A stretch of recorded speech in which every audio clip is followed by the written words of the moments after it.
नमस्कार मित्रों, हमारे चैनल में आप सभी का स्वागत है।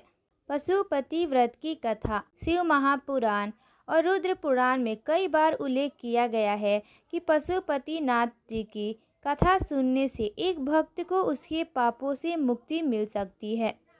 वह अपार सुख प्रदान कर सकता है और उसे शिव को प्रिय बना सकता है। एक बार जब शिव और चिंकारा के रूप में ध्यान कर रहे थे, तब राक्षसों और देवताओं के संघर्ष के कारण तीनों लोकों में अराजकता फैल गई। देवताओं ने महसूस किया कि केवल शिव ही समस्या का समाधान कर सकते हैं और उन्हें वाराणसी में उनके ध्यान से जगाने गए। हालांकि देवताओं को पास आते देख शिव के नंदी में छलांग लगा दी, जिसकी उनके एक सींग के 4 टुकड़े हो गए। इसके जवाब से भगवान पशुपति चतुर्मुख लिंग के रूप में प्रकट हुए और तभी से पशुपतिनाथ की पूजा और उपासना करने की परंपरा हुई।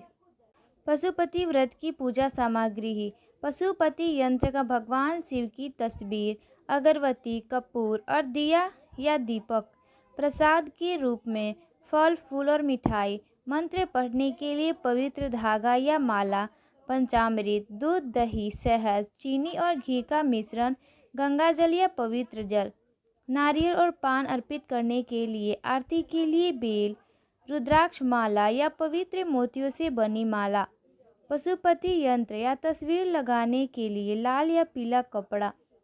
यह ध्यान रखना महत्वपूर्ण है कि पूजा सामग्री क्षेत्र और रीति रिवाज के आधार पर भिन्न हो सकती है। पशुपति व्रत में उपयोग की जाने वाली उपयुक्त वस्तुओं के लिए एक पुजारी या धार्मिक प्राधिकरण से परामर्श करने की सिफारिश की जाती है। पशुपति व्रत उद्यापन सामग्री। पशुपति व्रत का उद्यापन महत्वपूर्ण और आनंददायक अवसर होता है। इस मामले में हमें एक विशेष सामग्री की आवश्यकता होती है जो इस अवसर को सुंदर और पवित्र बनाती है।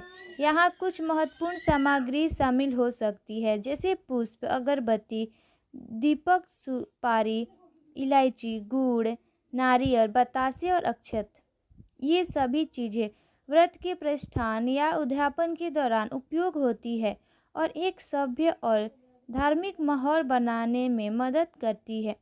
इसके साथ ही हमें अपनी भक्ति और प्रार्थना की अचिता और सामर्थ्य का ध्यान रखना चाहिए, जो इस व्रत को सफल और अर्थपूर्ण बनाता है।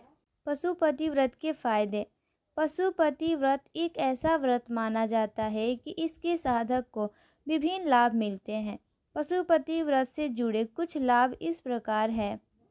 आध्यात्मिक विकास। माना जाता है कि पशुपति व्रत अभ्यासी और भगवान शिव से जुड़ने में मदद करता है। इस व्रत को करने से व्यक्ति अपने आध्यात्मिक वृद्धि को बढ़ा सकता है और आंतरिक शांति प्राप्त कर सकता है।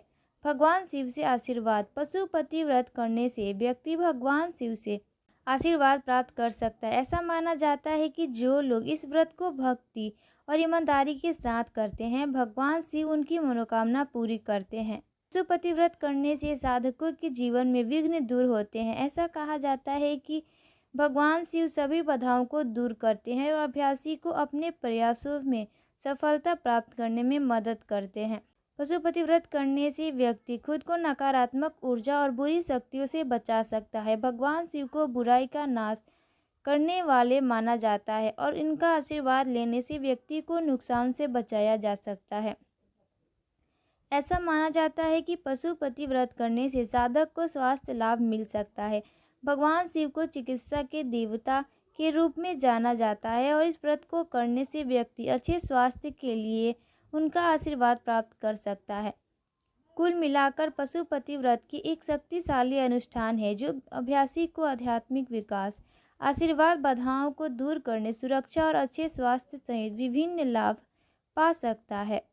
पशुपति व्रत में कौन सा खाना खा सकते हैं?